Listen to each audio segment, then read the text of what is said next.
Good afternoon. This is Pam with Follow Your Brush, and welcome to my watercolor world today, where we are going small, even smaller for the summertime. Talk about travel light. I ordered this little tiny palette at the recommendation of Leslie Strauss on YouTube, who does a lot of, as you know, she does tiny paintings. She had a challenge for the summertime, or for the year actually, to do 100 tiny paintings in a year. And I don't know that I'll do that many, but I do enjoy traveling light, and I like miniature things. I always have. And so I think I already showed you in my last video the one that I got from Blue Star Craft that she also recommended. This is hinged, so this one opens like this and has a little spray bottle, mixing area, and I already filled that one. I think I shared that one with you last time, and it comes in a little leather pouch. This one I ordered from Blue Star Craft directly, not Amazon. They are in they're located in Mexico, so it did take a little bit to get here. This one I ordered at the same time. I didn't get it, and I didn't get it, and I didn't get it, and I kept writing to them, and they said, well, it's cleared customs. Well, I didn't realize that I had ordered it May 31st, but it was coming from Russia. I didn't realize that at the time. But anyway, it arrived today, to my surprise.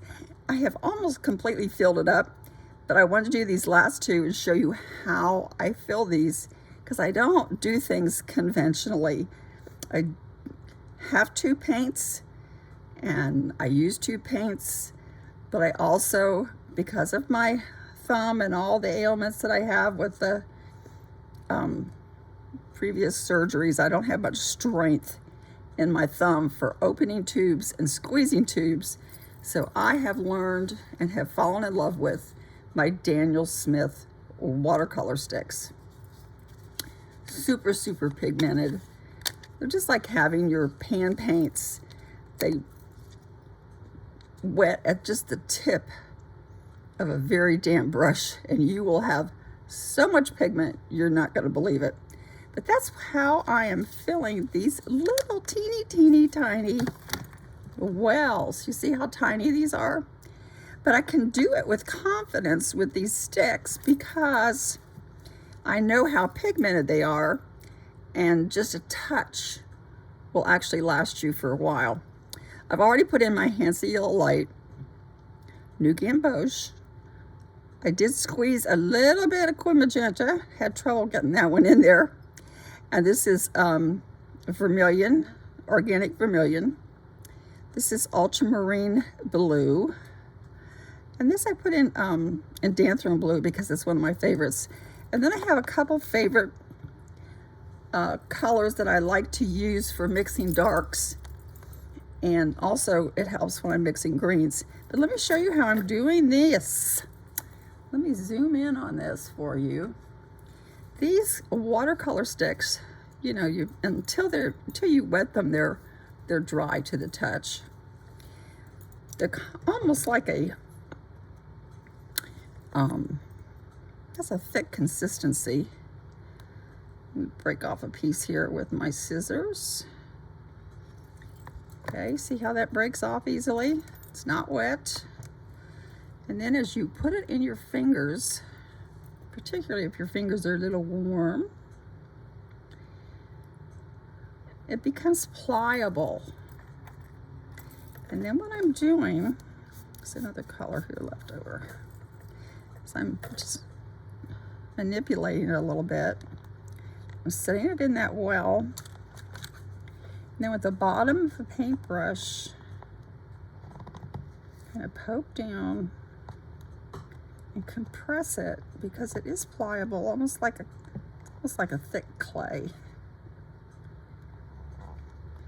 And it just becomes very pliable, and you can put that little piece in this well and it's gonna stay there.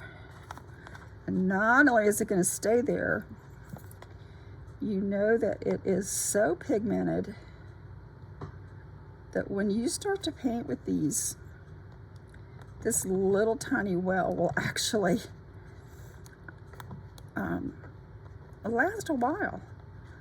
So if you like to go out plein air, or you like to go coffee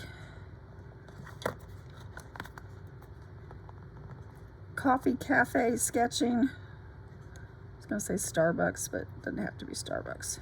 Any little local cafe, or urban sketching, I guess that's what I'm trying to say. Waiting for appointments, whatever. This just works really well, taking a little palette, and the watercolor sticks just work great. And I'm just gonna push that little tiny bit left in there so it's not overlapping. So this is Quinburn Orange, which has become one of my new favorites.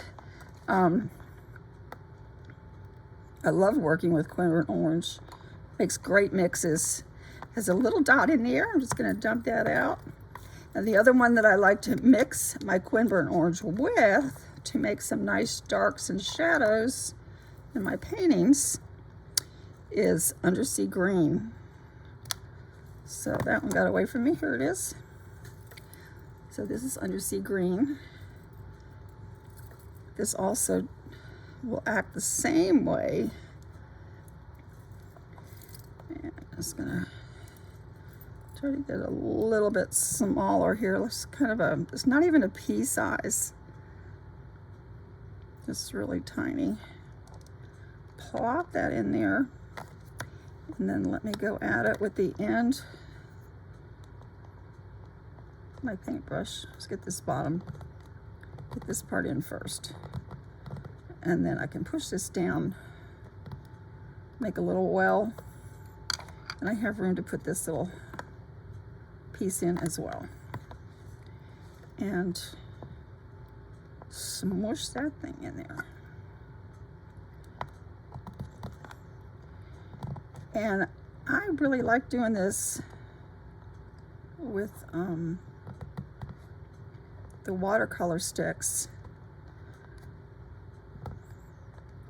And because they're so pigmented, it's not going to take much to pick up some paint. Just take along a handy watercolor brush. Let's come out a little bit and make a little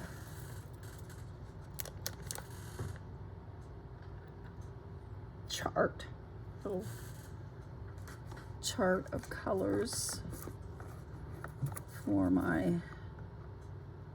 so I know what I'm using. With some little pieces of paper that are cut up here. So I'm going to use one of them. I'll show you how pigmented these are and how well this works. Actually, this can be cut in half again, but little watercolor brush, you just squeeze, put a little tiny drop. Actually, I got too much of a drop. So I got my Hansa Yellow Medium.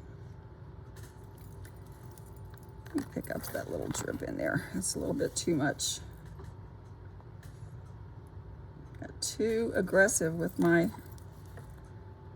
squeezing. So there's my Hansa Yellow Medium. Leslie also recommends using these athletic bands to clean your brush. Put a little bit, and this is my Blue Gamboge, which is also a really nice color. Can clean my brush. This I did have to pour, so that's why this is wet a little bit. This is a Quin Magenta. I chose that for my cool red because I just love magenta. For the warm, this is the Organic Vermilion. See how it just takes a tiny, tiny drop to mix up. This is my Ultramarine Blue. which actually doesn't look like ultramarine blue. I need to double check. No, it's not ultramarine blue. I'm sorry. It is phthalo blue green shade. We'll see. Tricked myself. This, let's see what I did here. This is the ultramarine blue. I was thinking I did in Danthrone, but I don't think I did. Ultramarine blue is a warm blue, and the phthalo blue green shade is a cool blue. And this one is my Quinburn orange, which I just love. Now we can clean that off. And this last one is my undersea green. So this makes a really nice little palette to take on the go. You can just put it in your pocket.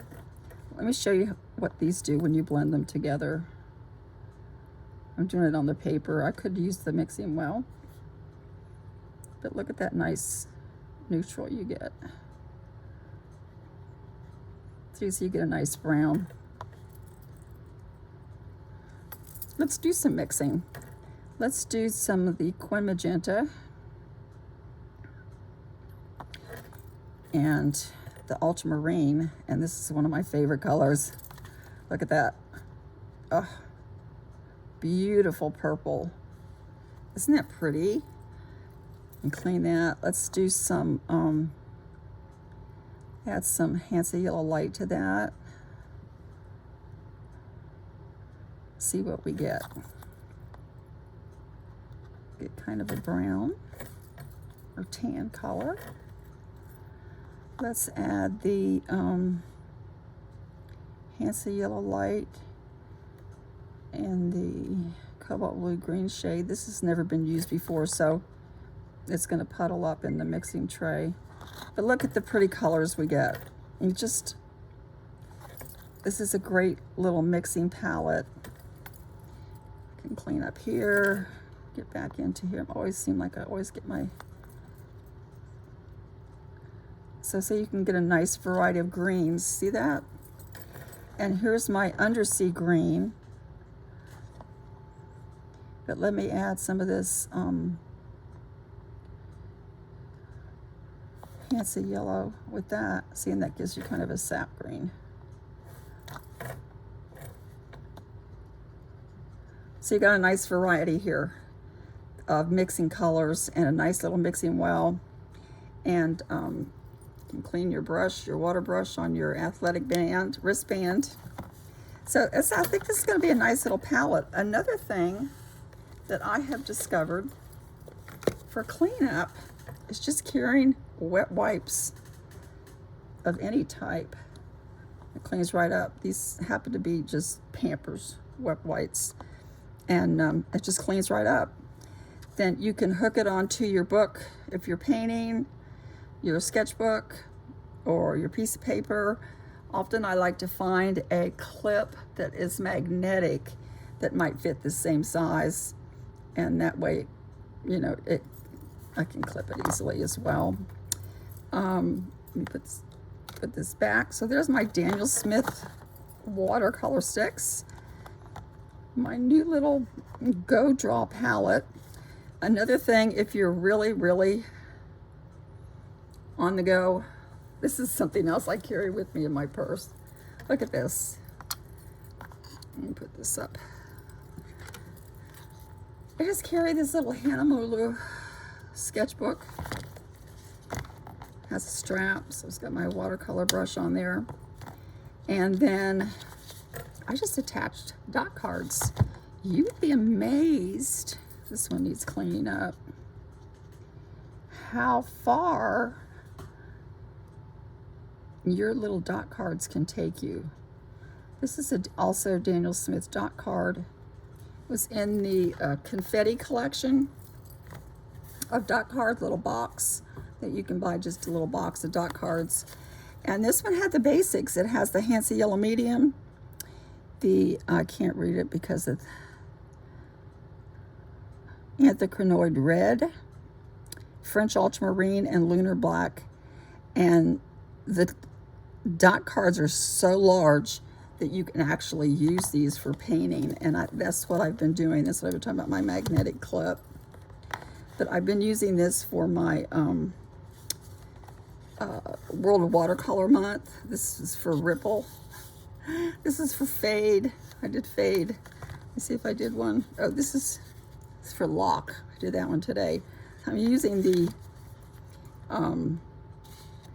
watercolor sticks for those. I don't need sticks, I'm sorry, the dot cards. For day 2, this is espresso. So the espresso machine. This is supposed to be a radiator. The word was radiant. And made me think of my radiator when I was a kid. But all I do with these is I take my watercolor brush, my dot card, and I just, if